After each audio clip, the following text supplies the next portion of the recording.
हूँ। महान पिता परमेश्वर, मुझे योगदास को आप ही इस्तेमाल करें। मैं क्या हूँ? कुछ नहीं हूँ, धूल मिट्टी राख हूँ। जब तक आप ना देंगे ना मैं कुछ पा सकता हूँ न बांट सकता हूँ।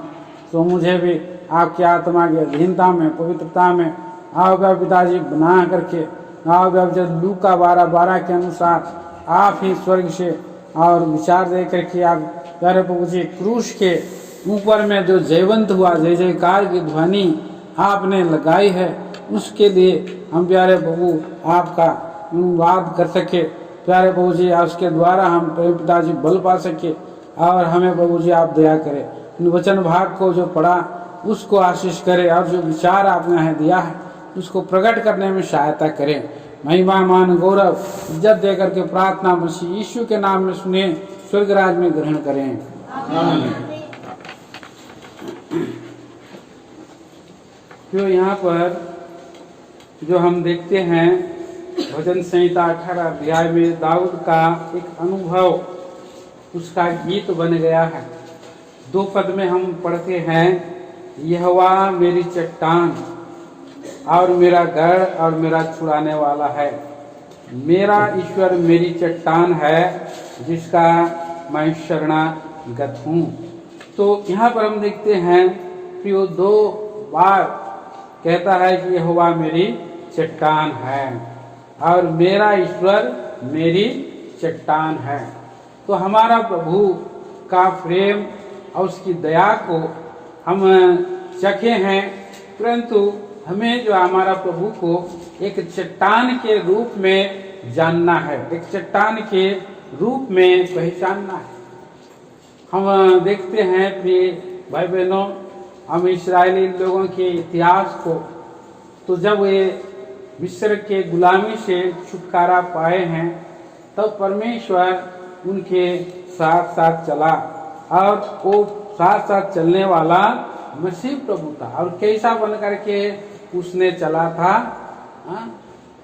चट्टान बन करके उनके साथ साथ चला था। पहला कुरिन्थियों में हम पढ़ते हैं 10 अध्याय और 4 पद में, वहाँ लिखा है कि जो चट्टान साथ साथ चलता था वो मसीह था। पर ये कोई भी और सबने एक ही आत्मिक जल पिया, क्योंकि वे उस आत्मिक चट्टान से पीते थे जो उनके साथ साथ चलती थी। हाँ। और वह चट्टान मसीह था। हाँ, वो चट्टान मसीह था।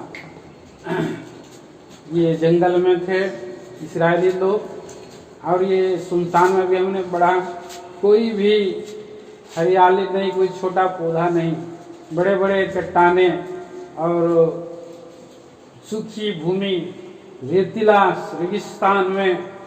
और यह अद्भुत बात थी कि प्रभु उनको और जल देता था और वो चलते थे, और उनको जो है चट्टान की नाई प्रभु सहारा दे करके और ले करके वो चलता था और प्रभु उनका चट्टान बना था। दाऊद का यह अनुभव था, सारे शत्रुओं से, सारे भयंकर परिस्थितियों से प्रभु ने उनको छुड़ाया और बचाया है। इसीलिए वो उनका जीवन का प्रभु एक चट्टान है। चरवाहा की नाई वो प्रभु को पहचानता था, अभी वो चट्टान की नाई प्रभु को पहचान रहा है दाऊद। हम देखते हैं कि वो हमारे जीवन में और उसकी दया प्रेम को के साथ साथ उसको चट्टान के रूप में हमने पहचानना है। यहाँ लूका रचित सुसमाचार में जब हम आते हैं और उसका 47 और 48 पद में इस बात को पढ़ते हैं, ये पढ़ लीजिए कोई, लूका सुसमाचार 6 अध्याय का 47-48 पद। जब तुम मेरा कहना नहीं मानते तो क्यों मुझे हे प्रभु कहते हो? जो कोई मेरे पास आता है और मेरी बातें सुनकर उन्हें मानता है, मैं तुम्हें बताता हूँ कि वह किसके समान है। हाँ। वह उस मनुष्य के समान है, वह उस मनुष्य के समान है। हाँ। घर बनाते समय हाँ। भूमि गहरे खोदकर चट्टान पर नींव डाली, और जब बाढ़ आई तो धारा उस घर पर लगी, परंतु उसे हिला न सकी, क्योंकि वह पक्का बना था। पक्का बना था। देखिए यहाँ पर ये कई व्यक्ति जो है हमें एक सरल उदाहरण के द्वारा प्रभु यीशु मसीह समझाते हैं कि किस तरह से मनुष्य जब घर बनाते हैं तो भूमि को नींव को गहरी करते हैं और गहरे जाकर के चट्टान पर वे लोग नींव डालते हैं। जब कभी और वहाँ पर आंधी चलती है, जब कभी वहाँ वर्षा होती है और जब कभी जो है बाढ़ें आती है तो उस घर में टकराती है, लेकिन वो घर नहीं गिरता है। तो ये जो है ये चट्टान कौन है? प्रभु है। प्रभु उनका और चट्टान हमारे जीवन में, हम प्रभु की बातें, प्रभु का वचन क्या है? एक चट्टान के समान है। आत्मिक जीवन की जो नींव है प्रभु की बातों के द्वारा से, प्रभु के वचन के द्वारा से हम रख सकते हैं और जो सदा के लिए हमारा आत्मिक घर बना रहे। और कोई नक्शा नियम के अनुसार, बड़े ही नमूना के अनुसार और घर बनाते हैं लोग, और उस घर को बनाते समय ख्याल रखा जाता है बारिश, आंधी, तूफान किस ओर से कैसी आती है। इन बातों के द्वारा वो अपना घर को और रखते हैं, नींव करते हैं। हमारे जीवन में भी और वो प्रभु का बातें को जब हम मानते हैं तो चट्टान पर हम अपना घर को रखते हैं। प्रभु का वचन में हम देखते हैं कि मसीही जीवन में भी कोई भेद नहीं, कोई भी कितना भी और महान व्यक्ति हो, कितना भी बलवान हो, ज्ञानवान हो, हरेक मनुष्य के जीवन में आंधी आएगी, वर्षा आएगी और बाढ़ें आएगी, दुख, पीड़ा, संकट आएगी, छोटे हो या बड़े हो, सभी के जीवन में। और जो मसीही बन जाने के बाद आएगी, सताव आएगी, कष्ट आएगी, परिस्थितियां आएगी, पर उसका आत्मिक घर, आत्मिक जीवन टूटेगा नहीं, हिलेगा नहीं और बह नहीं जाएगा, क्योंकि उसने प्रभु का वचन के अनुसार अपना आत्मिक घर बनाना, आत्मिक जीवन का घर बना रहा। क्यों? यहाँ पर हम इस बात को देखते हैं यशायाह नबी की किताब में 28 अध्याय का 16 पद में यहाँ लिखा है। देखिए यशायाह नबी की किताब 28 अध्याय 28 chapter, book of Isaiah 28 chapter वर्ष 16। इसलिए प्रभु यहोवा यूं कहता है, देखो मैंने सिय्योन में नींव का एक पत्थर रखा है। हाँ, नींव का एक पत्थर रखा है, एक परखा हुआ पत्थर, परखा हुआ पत्थर, सोने का अनमोल और अति दृढ़ नींव के योग्य पत्थर। हाँ, ये अति दृढ़ नींव के योग्य पत्थर है। जो कोई उस पर विश्वास रखे वह उतावली नहीं करेगा, घबराएगा नहीं, डरेगा नहीं। तो इस संसार में प्रभु यीशु मसीह कैसा है? अति दृढ़ नींव के योग्य पत्थर है, अति दृढ़ नींव के योग्य पत्थर। और उस पर हम जब चलते हैं, घर बनाते हैं, तो क्या होता है? वह उतावली नहीं करेगा, घबराएगा नहीं, उसका कुछ हानि भी नहीं होगा। जब वो बाढ़ भी आ जाए, प्रभु के यहाँ पर कुछ लोग क्या बोल रहे हैं, संसार में बहुत लोग बोलते हैं, ओ हमारा जीवन तो बहुत लंबा है, बहुत बड़ा है, बहुत हम अच्छे से रह रहे हैं और उनके जीवन में कोई मृत्यु का भय नहीं रहता है, और इसलिए वो लोग झूठ पर अपना घर बनाते हैं। 15 पद में लिखा है, देखिए यशायाह नबी 28 चैप्टर वर्ष 15। तुमने कहा है, हमने मृत्यु से वाचा बांधी और अधोलोक से प्रतिज्ञा कराई है। इस कारण विपत्ति जब बाढ़ के समान बढ़ जाए, विपत्ति कैसे आ रही है? बाढ़ के समान आ रही है। हाँ, तब हमारे पास न आएगी। और ये कह रहे हैं कि अब हमारे पास नहीं आएगी, क्योंकि हमने झूठ की शरण ली। हाँ, और मिथ्या की आड़ में छिपे हुए। इनका शरण स्थान क्या है? झूठ का है। हाँ प्रियो, ये लोग जो है मिथ्या में जीवन बिता रहे। इस संसार में जो कुछ भी है, माया और मोह, धन, मान, नाम, ये क्या है प्रियो? झूठ है, मिथ्या है। और इसी के ऊपर में जोड़ते हुए चले जा रहे हैं लोग। इसलिए वो लोग कह रहे हैं कि विपत्ति में, संकट में हमें जो है इसी से हम जी लेंगे। आज हम देखते हैं कि पूरा दुनिया में कोरोना का बीमारी आ गई। लोग क्या सोच रहे थे, पुराने समय में लोग सोच रहे थे कि वर्ल्ड वार होगा, तो ये जो परमाणु बम आ गया, परमाणु बम से और आने के लिए वो लोग और दूसरी तरीके से कुछ वन निकाल रहे थे। पर ये जो है कि अब विपत्ति अचानक आ गई, कैसे आ गई, पूरा दुनिया के लोग जो है उसको कोशिश किए कि इसको और इससे हम ये करें, पर इतना बड़ा दुनिया का सबसे वर्ल्ड पावर देश भी धाराशायी हो गया, कुछ नहीं करने सका। सबसे ज्यादा उसका हानि हो गई, विपत्ति अचानक आ गया है, बाढ़ के समान आ गया है। और कितना भी पैसे, इटली वाले लोग क्या किए, उनका कोई लोग जो है कि मिला नहीं और मर रहे थे, कोई दवा कोई कुछ भी नहीं, तो उन्होंने रोड में पैसों को, पूरा रुपयों को लुटा दिया, फेंक दिया, उड़ा दिया। और बोल रहा है वो लोग कि ये पैसा हमारे संकट के समय में, दुख के समय में काम नहीं आएगा, अभी आप हमें रख करके क्या फायदा है, चलो इसको फेंक दिया वो लोग पैसा को। तो विपत्ति ऐसे अचानक आता है। जब प्रभु धर्म का, न्याय का डोरी और धर्म का साहुल लगाता है, देखिए 17 पद में लिखा है, Isaiah, book of Isaiah 28 chapter verse 17। और मैं न्याय की डोरी, धर्म को साहुल ठहराऊंगा, और तुम्हारा झूठ का शरण स्थान कोलों से बह जाएगा, और तुम्हारी छिपने का स्थान जल से डूब जाएगा, छिपने का स्थान जल से डूब जाएगा। और उन्होंने क्या किया, 18 भी पढ़िए। तुमने मृत्यु से बांधी है वह टूट जाएगी, और जो प्रतिज्ञा तुमने अधोलोक से कराई वह न ठहरेगी।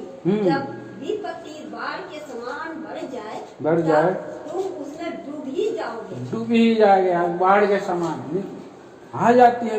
इसलिए यहाँ पर कितना भी कोशिश करे, 19 और 20 भी पढ़ दीजिए। जब वह बढ़ आए तब तक वह तुमको ले जाएगी, और प्रतिदिन वरन रात दिन बढ़ा करेगी, और इस समाचार का सुनना ही व्याकुल होने का कारण होगा, क्योंकि बिछौना टांग फैलाने के लिए छोटा और ओढ़ना ओढ़ने के लिए सकरा। ऐसे परिस्थिति है, कितना भी है, बड़ा करेगी विपत्ति, बाढ़ के समान बढ़ाए, डूब ही जाओगे, और रात दिन बढ़ा करेगी, बोल रहा है।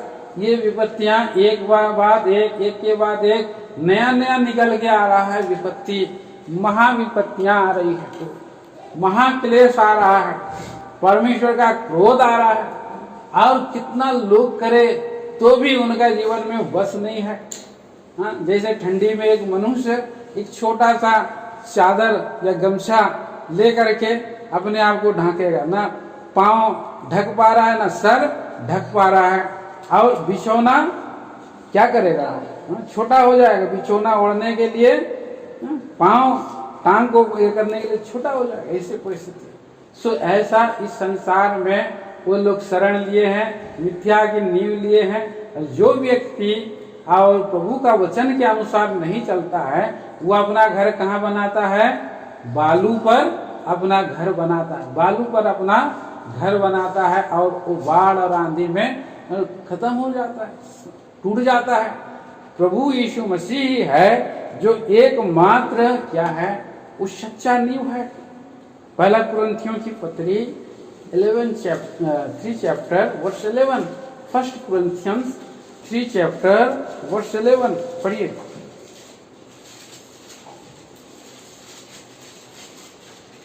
क्योंकि उस नींव को जो पड़ी है वह यीशु मसीह है, जो दूसरी नींव नहीं डाल सकता। ये है प्रभु का नींव है, प्रभु के ऊपर घर बनने का नींव, एक चट्टान, एक पत्थर, वही है प्रियो, और ही है, दूसरा कोई और ऐसा नींव नहीं है सारे संसार में उसके समान।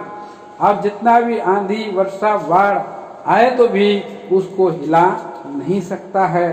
और प्रभु यीशु मसीह इसी रीति से ऐसा नींव बन करके, चट्टान बन करके इस जगत में आए। उन्होंने आ करके कहा है, देखिए यूहन्ना, इसीलिए प्रभु यीशु मसीह ने क्या कहा, यूहन्ना 10 अध्याय का 17 और 18 पद, book of John 10 chapter verse 17 and 18। पिता इसलिए मुझसे प्रेम रखता है पिता इसलिए मुझसे प्रेम रखता है कि मैं अपना प्राण देता हूँ, हाँ फिर उसे फिर ले लूं। कोई उसे मुझसे छीनता नहीं, वरन मैं उसे आप ही देता हूँ। मुझे उसके देने का भी अधिकार है हाँ। और उसे फिर ले लेने का भी अधिकार है। हाँ। यह आज्ञा मेरे पिता से मुझे मिली है। तो प्रभु यीशु मसीह पृथ्वी पर जब थे तो सब लोगों को प्रभु जो है चंगाई देते थे, आशीष देते थे। पर प्रभु यीशु मसीह और चंगाई और उसके आशीष में भी सामर्थ्य निकलती थी। पर प्रभु यीशु मसीह का इस संसार में आकर के दुख उठाना और क्रूस पर चढ़ना, ये जो है उससे भी कई बड़ी सामर्थ्य है दुख उठाना है।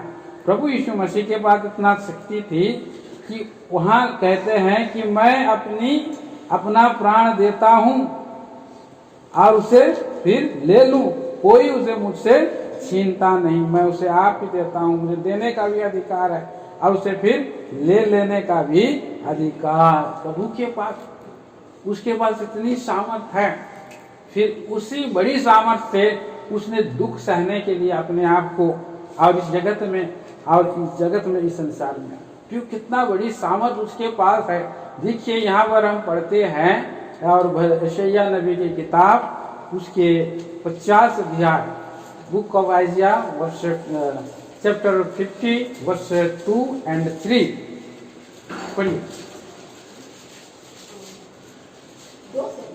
2 और 3 पढ़िए, 2 और 3। इसका क्या कारण है कि जब मैं आया तब कोई ना मिला, जब मैंने पुकारा तब कोई ना बोला। क्या मेरा हाथ ऐसे छोटा हो गया है कि छुड़ा नहीं सकता? क्या मुझ में उद्धार करने की शक्ति नहीं? देखो, मैं एक ढंकी से समुद्र को सुखा देता हूँ, मैं महानदों को रेगिस्तान बना देता हूँ। उनकी मछलियाँ जल बिना मर जाती और बसाती है। मैं आकाश को मानो शोक का काला कपड़ा पहनाता और टाट को उनका ओढ़ना बना देता हूँ। तो इस तरह से हम देखते हैं कि प्रभु महान परमेश्वर, त्रिएक परमेश्वर में इतनी सामर्थ्य है कि वो सब कुछ कर सकता है। आकाश को क्या करता है? शोक का काला कपड़ा पहना था, टाट को उसका ओढ़ना बना। हम लोग जब कोई मर जाता है तो कब्रिस्तान में हम लोग बहुत लोग क्या जाते हैं, काला कपड़ा पहन करके जाते हैं। काला कपड़ा शोक का सूचक है, काला दिन। और प्रभु जब वर्षा करता है तो कैसा करता है? पूरा आकाश को काला ढांप देता है, आकाश को ढांप देता है। तो यहाँ पर हम देखते हैं प्रभु काला आकाश को पूरा ढांकने की उसके पास सामर्थ्य है।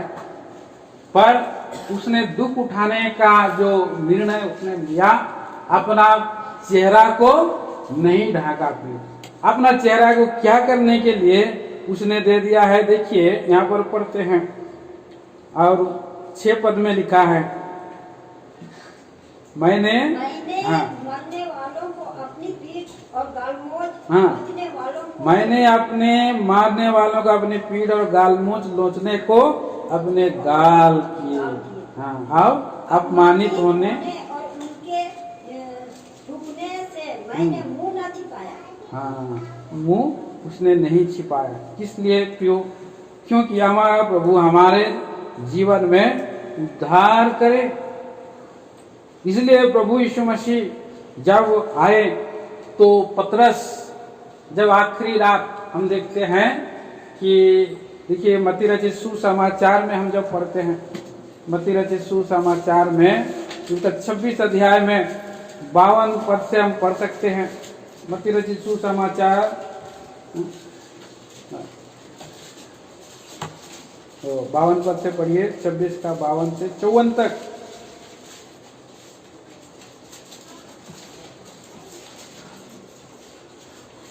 तब यीशु ने उससे कहा, अपनी तलवार काठी में रख ले। अपनी तलवार काठी में रख ले। हाँ, क्योंकि जो तलवार चलाते हैं वे सब तलवार से नाश किए जाएंगे। क्या तू नहीं समझता कि मैं अपने पिता से विनती कर सकता हूँ और वह स्वर्गदूतों की 12 पलटन से अधिक मेरे पास अभी उपस्थित कर देगा। परंतु पवित्र शास्त्र की वे बातें कि ऐसा ही होना अवश्य है, क्योंकि पूरी होगी। कैसे पूरी होगी? हाँ, तो एक सवाल उसके अंदर में है, क्योंकि हमारा प्रभु यीशु मसीह पवित्र शास्त्र की जो बातें हैं उसको पूरा करने के लिए आए। और कोई भी व्यक्ति अपने जीवन का मृत्यु का भविष्यवाणी नहीं किया है, लेकिन प्रभु यीशु मसीह ने 3 बार उसने जो है चेलों को बताया, मैं यरूशलेम को जा रहा हूँ और मुझे लोग पुरनिये प्राचीन लोग पकड़ लेंगे और अन्य जातियों के हाथों में सौंप देंगे, मैं मारा जाऊंगा पर तीसरे दिन मुर्दों में से जी उठूंगा, उन्होंने कहा। और यहाँ पर और चेले उसके चेले थे, चेले को प्रभु ने उसको जो है झिड़क दिया, बोला कि अपनी तलवार मन में रख ले। अब प्रभु चाहे तो स्वर्गदूतों को आज्ञा दे सकता है, उसके पास इतनी सामर्थ्य, स्वर्गदूतों का 12 पलटन आ सकता है, लेकिन अपने आप को उसने दुख उठाने के लिए तैयार किया। एक उद्धार की बड़ी गहरी नींव के लिए उसने क्या किया है? दुख उठाने के लिए अपने आप को तैयार किया है। यरूशलेम जाने के लिए उसने अपने आप को दृढ़ किया है। तो कितना अद्भुत बात है। जब प्रभु यीशु मसीह यरूशलेम जा रहे थे, यात्रा कर रहे थे, तो उन्हें समरिया में से होकर के जाना था। समरिया में से जब जा रहे थे तो समरिया के लोगों को चेलों को कहला भेजा, प्रभु जाओ कि समरिया में मुझे आज रात को रुकने के लिए जगह थोड़ा तैयार करें और जगह आश्रय मांगो। तो उन्होंने गए तो समरिया वाले उनको एक्सेप्ट नहीं किए, वो आभार भूल गए। तो वहां पर हम देखते हैं याकूब और यूहन्ना, ये गर्जन के पुत्र गुस्से वाले थे और प्रभु के पास आकर के कहे कि ये कितना कृतज्ञ लोग हैं जो और उन्होंने भलाई चखा और उसका हमें ये प्रतिफल दे रहे हैं, इनका स्वर्ग से आग गिरा दो प्रभु, अरे पूरा भस्म हो जाए, मर जाए। तो प्रभु यीशु मसीह ने कहा, मैं लोगों का क्या करने आया हूँ? उद्धार करने के लिए आया हूँ। 9 अध्याय लूका सुसमाचार 9 अध्याय का और 53 मेरे ख्याल से 53 पर, लूका सुसमाचार 9 अध्याय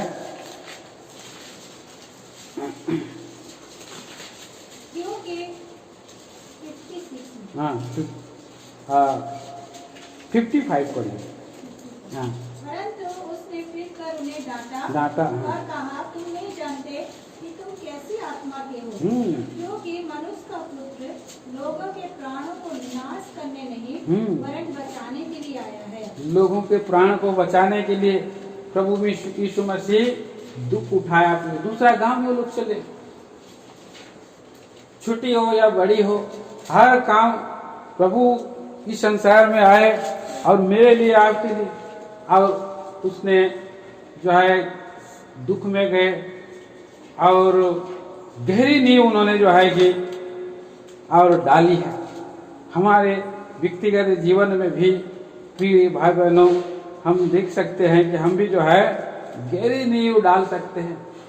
प्रभु में हम प्रेम और दया हम सकते हैं, लेकिन वो हमारा चट्टान तभी बन सकता है जब प्रभु के समान हम और जो है कि बाढ़ को और आंधी को, वर्षा को हम सहने के, दुखों को सह करके प्रभु में बने रहने के द्वारा, धीरज धरने के द्वारा हम भी गहरी नींव डाल सकते हैं, उद्धार में हम बढ़ सकते हैं। यशायाह की किताब में हम पढ़ते हैं, लेकिन 26 अध्याय, यशायाह नबी 26 अध्याय 3 पद,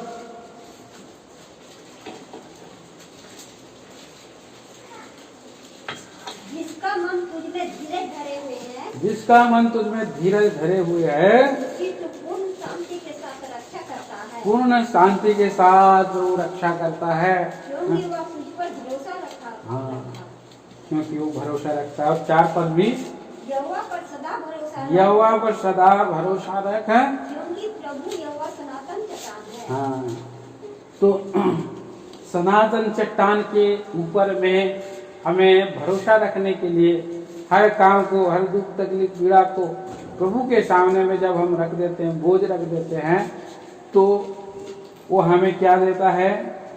शांति देता है। कैसा शांति? पूर्ण शांति के साथ हमारी रक्षा करता है। और वो शांति दुख परिस्थिति में भी बढ़ती जाती है।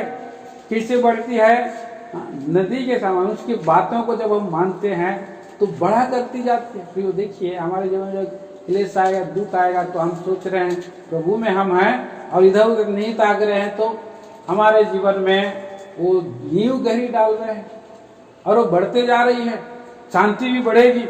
यशायाह 48 chapter, book of Isaiah 48 chapter verse 17 and 18। यहोवा जो तेरा छुड़ाने वाला हाँ। और इस्राएल का पवित्र है, हम्म। वह यूं कहता है, मैं ही तेरा परमेश्वर यहोवा हूँ, जो तुझे तेरे लाभ के लिए शिक्षा देता हूँ। हाँ। और जिस मार्ग में तुझे जाना है, हाँ। उसी मार्ग पर तुझे ले चलता हूँ। हम्म। भला होता कि तूने मेरी आज्ञाओं को ध्यान से सुना होता, तब तेरी शांति नदी के समान और तेरा धर्म समुद्र के लहरों की नाई होता। तो देखिए जो ये समुद्र के नहरों के समान धर्म और शांति नदी के समान आ सकती है। प्रभु यीशु मसीह का धर्म समुद्र से भी बढ़ करके है। और क्योंकि उसने प्रभु की आज्ञा को मानी है, उसने दुख उठाया है, और इसलिए उसका जीवन में शांति है, उस शांति का राजकुमार है। तो आपको और मुझको भी प्रभु उसी शांति में बढ़ाने के लिए, और जब हम उसमें बने रहते हैं, उसके चट्टान रूपी और में हम स्थिर पाए जाते हैं, विश्वास करते हैं, तो बढ़ा करती है वो शांति। यहाँ भजन संहिता 119 अध्याय का 65 पद में हम पढ़ते हैं। देखिए शाम 119 वर्स 165। तेरी, हाँ पढ़िए पढ़िए। तेरी व्यवस्था से प्रीति रखने वालों को, तेरी व्यवस्था से प्रीति रखने वालों को बड़ी शांति होती है, बड़ी शांति होती है, और उनको कुछ ठोकर नहीं उनको कभी भी ठोकर नहीं लग सकती है। सब बातों में और प्रभु उनको ढाढ़स देता है, तसल्ली देता है, भरोसा रखते हैं, क्योंकि प्रभु के लोग जब भरोसा रखते हैं बढ़ा करती है शांति। कोई भी कष्ट हो, दुख हो या मृत्यु की सैया में ही क्यों ना पड़े हो, प्रभु का ढाढ़स उन्हें मिलता है। यूहन्ना सुसमाचार book of John verse chapter 14 verse 27 पढ़िए। प्रभु का पद हम पढ़ते हैं। हाँ हाँ, जॉन 14 चैप्टर 27। मैं तुम्हें शांति दिए जाता हूँ, हाँ। अपनी शांति तुम्हें देता हूँ। हाँ। जैसे संसार देता मैं तुम्हें नहीं देता। तुम्हारा मन ना घबराए और ना डरे। तो प्रभु यीशु मसीह आए और उसके बारे में भविष्यवाणी किया गया, शांति का राजकुमार है। और जब प्रभु यीशु मसीह आए तो उन्होंने खुद कहा, चलो को मैं तुम्हें अपनी शांति देगा, तुम्हारा मन व्याकुल ना हो, ना डरे। मेरे प्रिय भाई बहनों, हम देखते हैं यहाँ पर प्रभु की शांति दुखों में, अशांति में और बने रहने पर भी गहरी नींव डाल करके उसमें हम पाए जाते हैं। अधीनता में प्रभु में बने रह करके हमें मिल सकती है। ऐसा हमारा प्रभु हमारे जीवन में काम करता है। दुखों में भी, भय में के मारे में हम जीवन बिता रहे थे, तब प्रभु ने हमें जो है कि शांति दी। इस प्रकार की सांसारिक परीक्षाएं हमारे विश्वास को हिला सकती है, पर हमारा प्रभु में सच्चाई से हमें कहना होगा और प्रमाणित करना होगा कि प्रभु मेरा चट्टान है, मेरा जीवित चट्टान है और मेरा जीवित उद्धार करता है। उसमें बने रह करके तो प्रभु यीशु मसीह हमारे लिए और जीवित उद्धार करता है कि 7 हम प्रमाण हम देखते हैं। आज हम पुनरुत्थान के दिन में, जी उठने के दिन में हम पाए गए हैं। तो 7 प्रमाण जो है कि पवित्र शास्त्र बाइबल में हम देख सकते हैं कि भविष्यवाणी किया गया उसके बारे में। देखिए, और पहला प्रमाण हम देखते हैं यहाँ यशायाह नबी पढ़ दीजिए 25 अध्याय, यशायाह नबी की किताब 25 अध्याय 8 पद। या मृत्यु का सदा के लिए, वह मृत्यु का सदा के लिए नाश करेगा, प्रभु यहोवा सबों के मुख पर से आंसू पोंछ डालेगा, सबों के मुख पर से आंसू पोंछ डालेगा, और अपनी प्रजा की नामधराई सारी पृथ्वी पर से दूर करेगा। हाँ, और क्योंकि यहोवा ने ऐसा ही कहा। तो प्रभु परमेश्वर यहाँ पर लिखा है कि वह मृत्यु का नाश करेगा। प्रभु यीशु मसीह आया और उसने मृत्यु का नाश किया और जीवन और अमरता को प्रकाशमान कर दिया। और प्रभु यीशु मसीह क्या बने, यहाँ हम इब्रानियों की पत्री 2 अध्याय का 14 पद में हम पढ़ते हैं। इब्रानियों की पत्री 2 अध्याय और 14 पद पढ़ दीजिए, 14 और 15। इसलिए जबकि लड़के मांस और लोगों के भागी हैं, तो वह आप भी उनके समान उनका सहभागी हो गया, सहभागी हो गया, ताकि मृत्यु के द्वारा, ताकि मृत्यु के द्वारा जिसे मृत्यु पर शक्ति मिली थी, उसे मृत्यु पर शक्ति मिली थी, अर्थात शैतान को निकम्मा कर दे। हाँ, शैतान को निकम्मा करने के लिए। और हम लोग क्या कर रहे थे प्रियो 15 पद में, और जितने मृत्यु के भय के मारे जीवन पर दासत्व हाँ, में फंसे थे, उन्हें छुड़ा ले, उन्हें छुड़ा ले। हाँ, तो हम लोग डर के मारे रो रहे थे, हमारे मुख से प्रभु आंसू पोंछ डाले। उसने मृत्यु का नाश किया। और आज मनुष्य प्रभु के लोग जब कोई मारा जाता है तो न अन्य जाति लोग क्या करते हैं, रोते हैं, रोते हैं, सर पटकते, बहुत रोते हैं।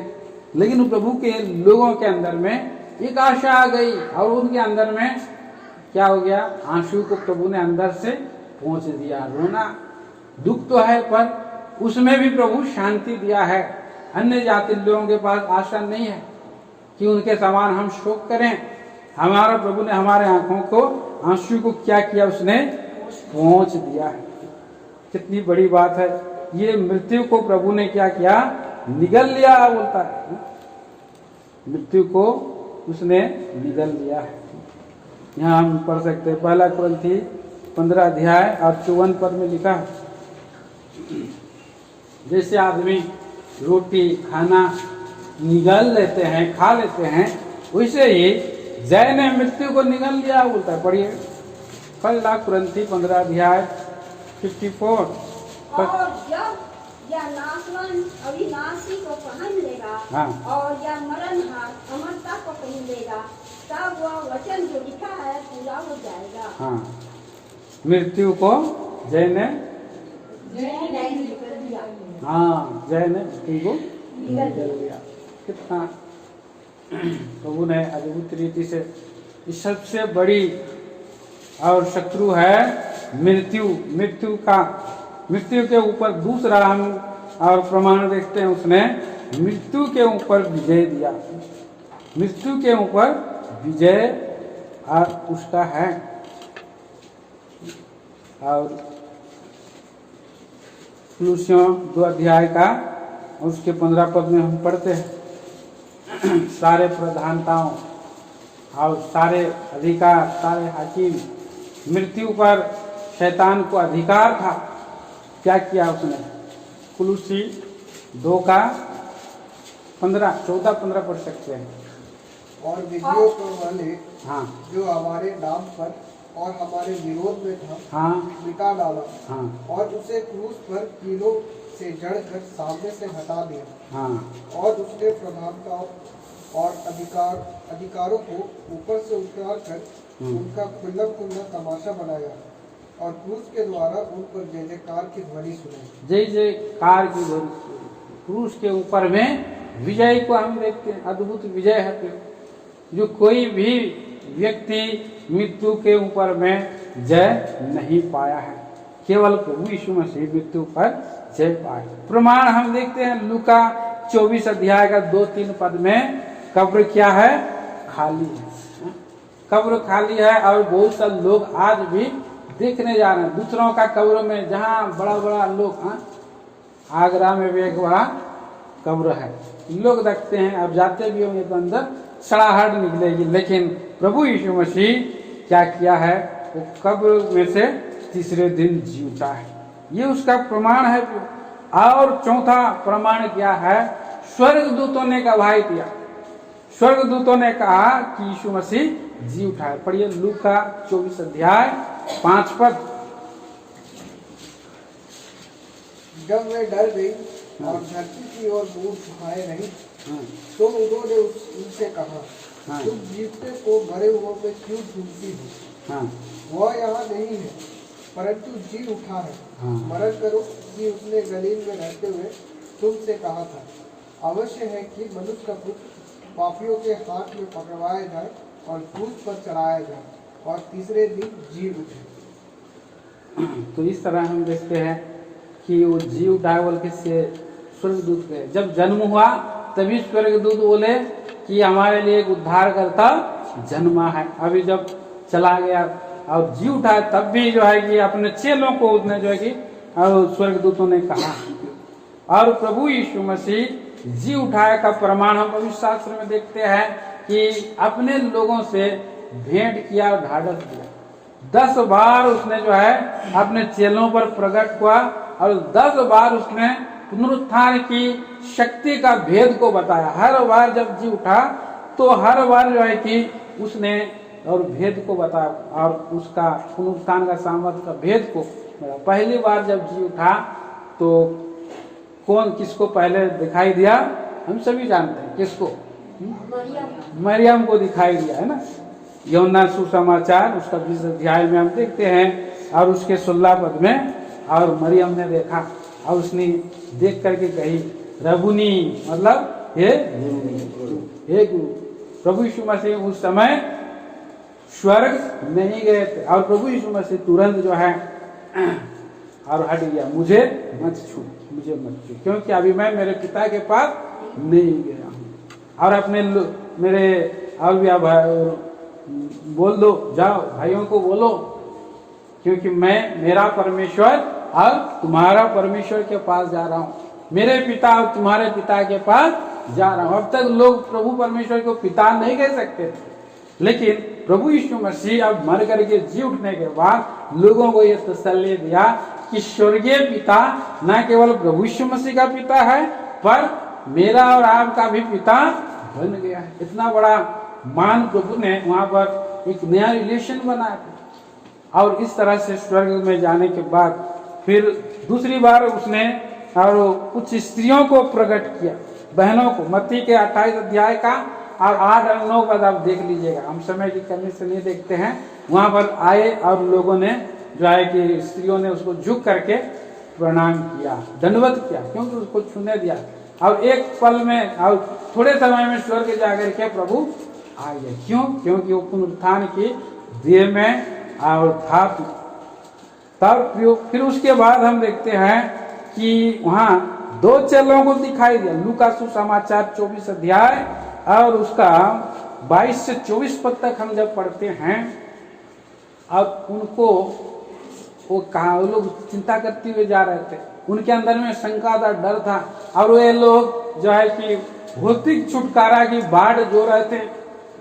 जब प्रभु यीशु मसीह चला गया तो वापस मायूस होकर के अपना गांव वापस जा रहे थे। प्रभु उनको भी बैकस्लाइड जीवन वाला को भी प्रभु उठाना चाहता है, इसीलिए वहां गया, भेंट किया और उन्होंने उसी से बात कर रहा है।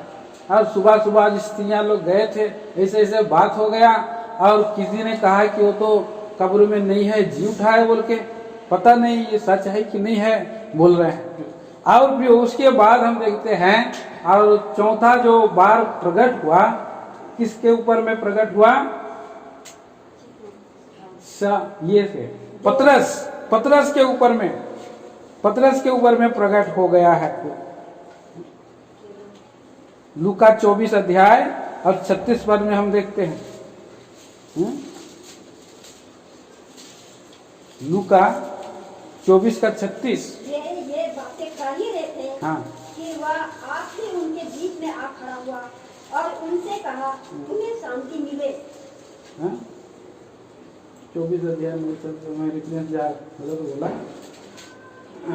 34 में है, 34। वे कहते थे, प्रभु सचमुच जी उठा है और शमौन को दिखाई। इसमें हम पुनरुत्थान का ये भेद सीखते हैं प्रयोग कि प्रभु यीशु मसीह जब और पकड़वाया गया तो प्रभु यीशु मसीह को 3 बार जो है पतरस इनकार, और प्रभु यीशु मसीह ने बड़ी करुणा से उसको जब देखा तो उसने मन से पश्चाताप किया था और रोने लगा फूट फूट कर। अब लोगों को और स्त्रियों ने जाकर के बताए होंगे तो पतरस दौड़ करके गया, कहाँ? कब्र में। और यूहन्ना भी दौड़ा, और यूहन्ना जवान था, वो दौड़ते दौड़ते पहले पहुंच गया यूहन्ना, और पतरस बाद में पहुंचा, लेकिन उसके पास साहस था, अंदर जाके देखा गमछा आपस में और रखा हुआ था, वो फिर वो वापस और दुखी होकर के चला जा रहा था। रास्ते में जो है प्रभु यीशु मसीह उससे भेंट किया। अब इस तरह से हम देखते हैं कि अब 6वीं बार जो है चेलों को उसी दिन 5 बार भेंट हुआ। और हम इसको यूहन्ना सुसमाचार 24 अध्याय 21 पद में देखते हैं, जब द्वार बंद किए थे डर के मारे, तब प्रभु यीशु मसीह और उसी द्वार को पार होकर के हम लोगों के और चेलों के साथ मिले गलील में, और बोले तुम्हें शांति मिले। शांति दिया प्रभु ने। तो 5 बार यहाँ मिले, और उसके बाद 8 दिन के बाद थोमा से मिला प्रभु यीशु मसीह, और उसका विश्वास जो है कि अल्प विश्वासी था, और बोला कि अविश्वासी नहीं विश्वासी बनो। उसके बाद हम देखते हैं कि बैकस्लाइड में जा रहे थे पतरस और उसके कुछ चेले भी, क्योंकि पतरस अगुआ था, और तब उस तिबिरियास के और झील के ऊपर में प्रभु यीशु मसीह आकर के सुबह सुबह भोर और कहा, बालकों क्या मछली है? और उसके बाद वहाँ और भेद बताया, सेवा के लिए भेद बताया। प्रभु के पास आने से सब कुछ मिलेगा, लेकिन प्रभु के बिना कुछ भी नहीं मिलेगा। हाँ, कुछ भी नहीं। वो लोग नंगा थे, लेकिन प्रभु ने बोला, हाँ जाल डालो, तो बड़ी बड़ी मछलियां आएगी। तो प्रियो, और वो लोग पुराना जीवन में चले गए थे, फिर से वो जाल में चले गए थे, परंतु प्रभु ने उन्हें मनुष्यों को पकड़ने वाला बनाया था। प्रभु ने दृढ़ किया, क्या तू मुझसे प्रेम करता है? मेरे मेमनों को चरा। क्या तू मुझसे प्रेम करता है? मेरे भेड़ों की रखवाली करो, मेरे मेमनों को चरा। इस तरह से और प्रभु और उन लोगों से उन्हें दृढ़ किया, और देखते, और उसके बाद और याकूब से भी भेंट किया। उसने याकूब को भी बहुत रिस्पॉन्सिबिलिटी दिया था, इसलिए उससे प्रभु ने मिला। ये 1 कुरिन्थी 15 अध्याय 6 पद में आप देख सकते हैं, पौलुस गवाही देता है, और उसके 500 लोगों के बाद याकूब को भी जो है कि दिखाई दिया, फिर 500 लोगों को दिखाई दिया। फिर उसके बाद प्रभु यीशु मसीह और किनको दिखाई दिया? अपने लोगों को, 120 लोगों को लेकर के जैतून के पहाड़ पर गया। और ये हम पढ़ते हैं प्रेरितों के काम 1 अध्याय का 11 पद में, यहाँ लिखा है 10-11। प्रेरितों के काम 1 अध्याय 10-11। उसके जाते समय जब वे आकाश की ओर ताक रहे थे, तो देखो 2 पुरुष श्वेत वस्त्र पहने हुए उनके पास आ खड़े हुए, और उनसे कहा, हे गलीली पुरुषों, तुम क्यों खड़े आकाश की ओर देख रहे हो? यही यीशु जो तुम्हारे पास से स्वर्ग उठा लिया गया है, जिस रीति से तुमने उसे स्वर्ग को जाते हुए देखा है, उसी रीति से फिर वापस आया। 3 बार स्वर्गदूतों ने प्रभु को के बारे में और गवाही दिया लोगों के सामने। पहली बार चरवाहों को जन्म के समय, दूसरी बार स्त्रियों को कहा कि जाओ, वो तो जी उठा है। तीसरी बार सभी चेलों को फिर से आने के लिए प्रभु ने एक चेलों को एक आदेश और दृढ़ करने के लिए स्वर्गदूतों को आदेश दिया, और मरने के और वापस स्वर्ग में चले जाने के बाद दो लोग वहाँ दिखाई दिया है। कौन है? एक स्तेफनुस है, जो मरते समय उसने जो है देखा परम प्रभु परम पिता परमेश्वर के दाहिने हाथ मनुष्य का पुत्र को देखा। और उसके बाद हम देखते हैं कि प्रभु ने और उसके बाद पौलुस को दिखाई दिया। वो सताने वाला था, नष्ट करने वाला था, कलीसिया को बर्बाद करने वाला था, लेकिन उसको भी प्रभु ने और दिखाई दिया, उसकी और दिशा को चेंज कर दिया और प्रभु के लिए वो सबसे बड़ा प्रेरित बना। सबसे छोटा सबसे बड़ा प्रेरित उसको प्रभु ने बनाया। इसी रीति से प्रभु ने चुना इन लोगों को। और हम देखते हैं कि हाँ उनका ये विश्वास है, थोमा को भी दिखाए, सारा विश्वास को बढ़ाओ। ये लोग सभी हम कह सकते हैं उन्होंने जो है प्रभु में चट्टान पर उन्होंने अपना घर बना, जीवित उद्धारकर्ता के ऊपर हमें भरोसा रखा है। और एक व्यक्ति को दिखाई दिया और वो यूहन्ना को। प्रकाशित वाक्य पहला अध्याय और उसका 18 पद पढ़ दीजिए। प्रकाशित वाक्य पहला अध्याय 18 पद। मैं मर गया था और अब देख मैं युगानुयुग जीविता हूँ और मृत्यु और अधरों की कुंजियां मेरे ही पास है। हाँ। तो प्रभु यीशु मसीह मर करके जी उठा है और आज और कल और युगानुयुग जीवित है। प्रभु यीशु मसीह एक बार मर गया और मर करके फिर वो जी उठा और फिर मरने का नहीं। कल हम फैमिली प्रेयर में देख रहे थे, रोमियो 6:9 में लिखा है वो फिर मरने का नहीं है, जी उठा है। और जो उस पर विश्वास करता है वो भी मरेगा नहीं लेकिन जीवित रहेगा। वो हमारा जीवित उद्धार करता अर्थात वो हमारा चट्टान है। तो हम देखते हैं कि प्रभु यीशु मसीह जी उठा है और उसका जीवित, उसका जो शरीर भी जो है पुनरुत्थानित शरीर है।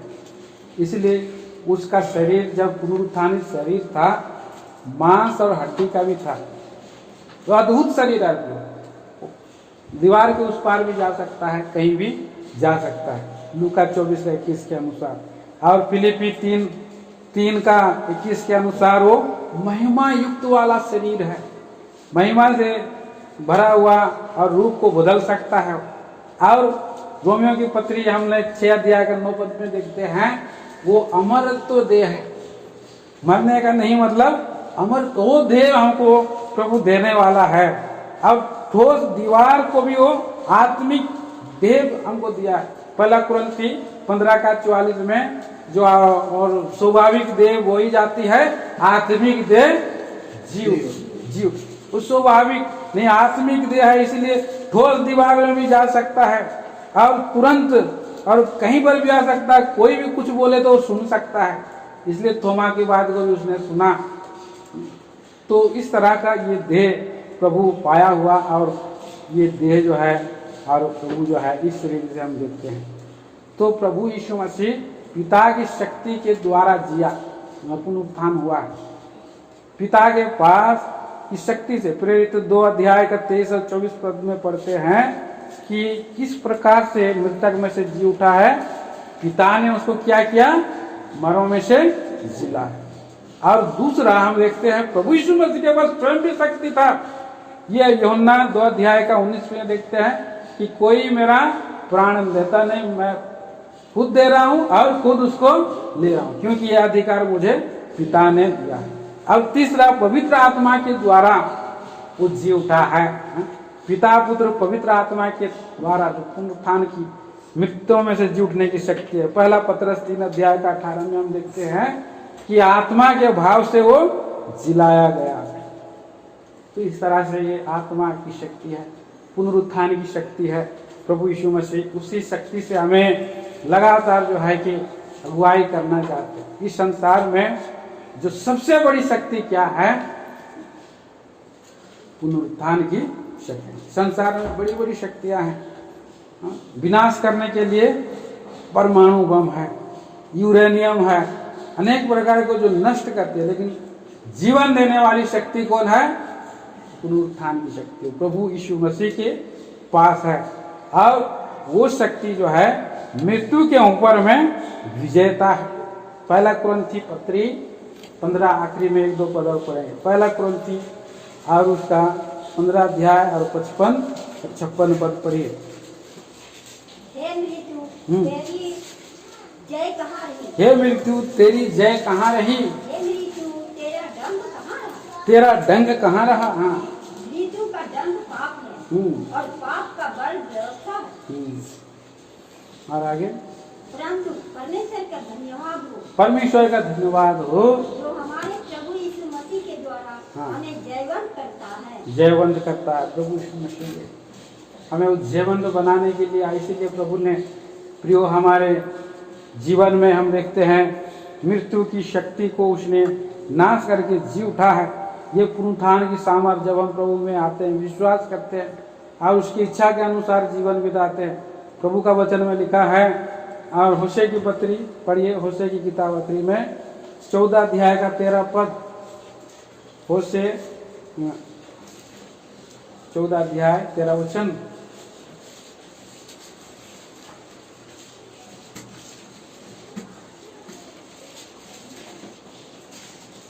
मैं उसको अधलोक के वश से छुड़ा लूंगा और मृत्यु से उसका छुटकारा दूंगा। हाँ, हे मृत्यु तेरे मारने की शक्ति कहाँ रही? हाँ, हे अधलोक तेरे नष्ट करने की शक्ति कहाँ रही? हाँ, मैं बस नष्ट करने की शक्ति मृत्यु का जो था खत्म हो गया, भय था निकाल दिया प्रभु ने। आप अपने लोगों को विश्वास करते हैं, उन लोगों को संभालता है। जो प्रभु में जीते हैं उन लोगों को संभालता है। आखिरी में हम देखते हैं यहाँ पर प्रभु ने जो मेज लगाई, हम उसमें हम जब हिस्सा लेते हैं, हम खाते हैं प्रभु के और लहू में से और पीते हैं लहू में से और खाते हैं उसकी देह में से, और उसके अंदर हमारा और जीवन जो है उसका जीवन हमारे अंदर बहता है। देखिए हम पढ़ते हैं 6 अध्याय यूहन्ना सुसमाचार 6 अध्याय का 55, हाँ 54 से पढ़िए।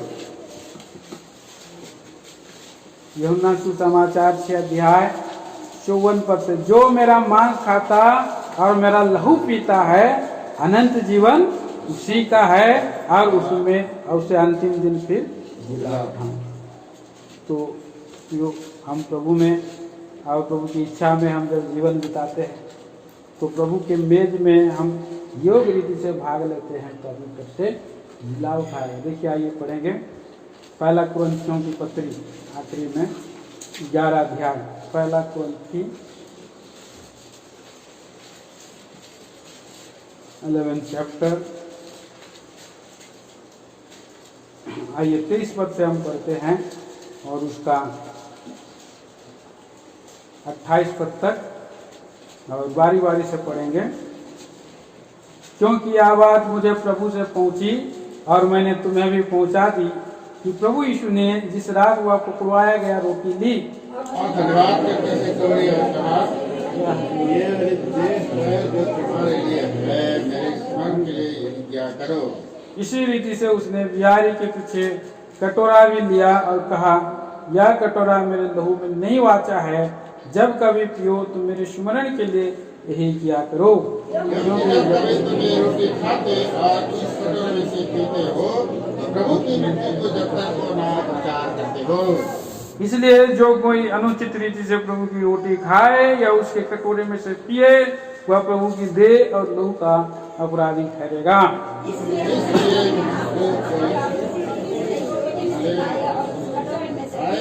और इस कटोरे में से तो प्रभु एक अद्भुत आशा दिया है प्रभु के आगमन के लिए। स्वर्ग दूतों ने भी गवाही दिया प्रभु फिर से आए। तब हम अपने आप को जांचे परखे तैयार हों और हम प्रभु में बने रहे और प्रभु के आगमन तक के लिए हम तैयार हों।